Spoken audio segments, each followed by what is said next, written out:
One thing's for certain when it comes to Wuthering Waves. This combat feels good. With a wide variety of different abilities across every character in the game, and a ton of skill-based mechanics, it's easily one of the most engaging we've seen in the gacha genre.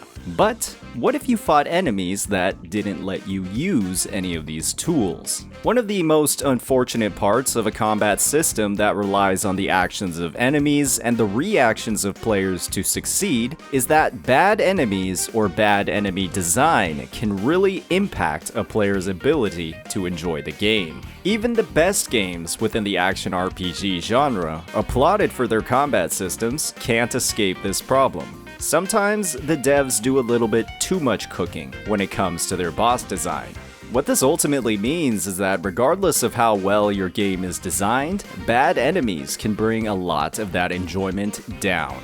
And Wuthering Waves has quite a few bad bosses. It's not that all of these bosses hit extremely hard or are way too tanky. The problem is that these bosses have a huge number of built-in mechanics across their phases that make a player's experience against them a bit unappealing. Today we'll be discussing why this is the case, breaking down where the fights against these enemies falls short, why they disrupt the flow of typically fantastic combat, and why many of these enemies, if we ever see them in time-constrained endgame content, should see some adjustments to their movesets to make them far more palatable in that kind of setting. As always, if you're enjoying this content, please hit that like and subscribe button. One of the worst experiences you can have in a game with combat as fluid and decision-driven as Wuthering Waves is not being able to do something that you want to do. It could be parrying, dodging, or just hitting the enemy to build up Concerto or Resonance energy. Enemies that restrict your decision-making are tough to deal with,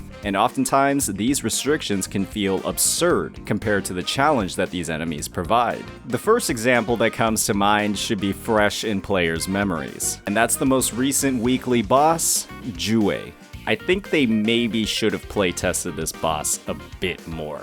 Jue absolutely takes the cake as the most annoying boss in the game. While they have an incredibly captivating design, a beautiful arena, and brilliant visual effects, you can't use any of these great adjectives to describe their moveset. With long, drawn-out attacks, incredibly lengthy animations, and an absurd amount of camera panning as this lizard snakes across your screen, it's almost impossible to tell what is going on with this boss, even with a ranged character on field doing damage. If the DPS you're bringing is a melee character, this boss moves incredibly fast and dodges better than Rexland. It's easier than it should be to completely whiff your entire rotation because the boss decided to charge to the other side of the arena. And this is all while Jue is on the ground and actually hittable.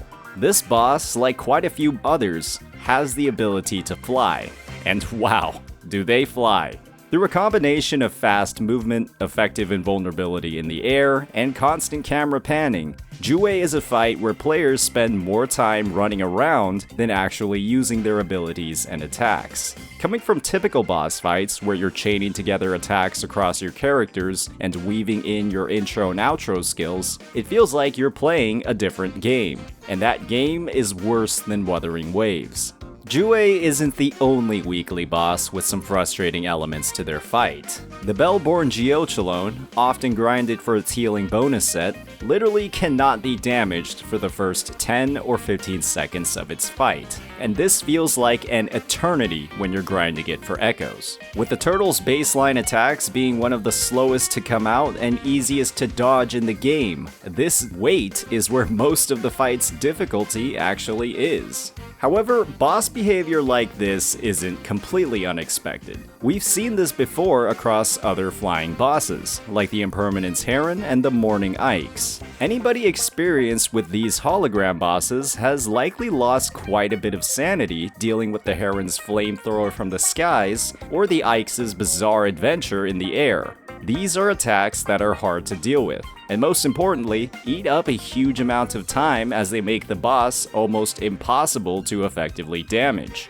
Kuro thankfully identified that this would be a massive problem in time-constrained content like the Tower of Adversity. What they did was just completely remove these attacks from the movesets of the Heron and the Ikes, heavily streamlining the gameplay experience across these fights by limiting those invulnerability phases and letting players actually engage with the game's amazing combat systems. Other games in the gacha action RPG genre? Well, they just let you experience all of the bullshit firsthand. Just look at this monstrosity. I genuinely cannot believe that Genshin's WeNut was okayed in the Abyss with gameplay that looks like this. However, there can be a downside to these balancing adjustments being made on behalf of the player.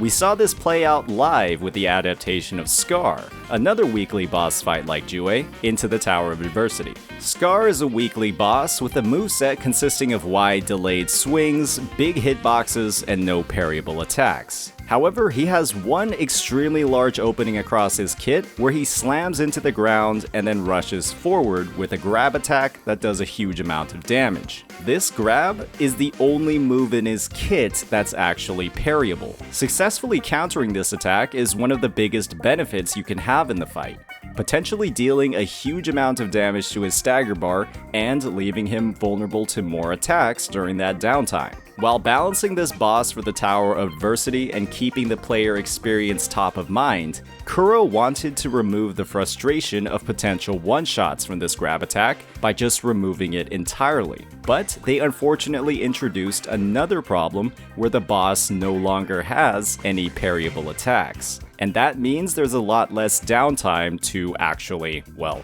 damage him. Sometimes, in the effort to solve one problem, you create another. But as we've all come to understand, Kuro is a company that actively listens to feedback, and they're already making changes to the Scar fight to make it a bit easier for players. When it's time for bosses like Jue or Dreamless to enter the tower, we can only hope that Kuro can learn from some of these mistakes to make these fights a more enjoyable experience, especially considering their 2-minute time limit for full rewards. It's not like we need these fights to be strictly easier. However, spending several seconds staring at the sky, waiting for the boss to come down, isn't a great display of skill expression.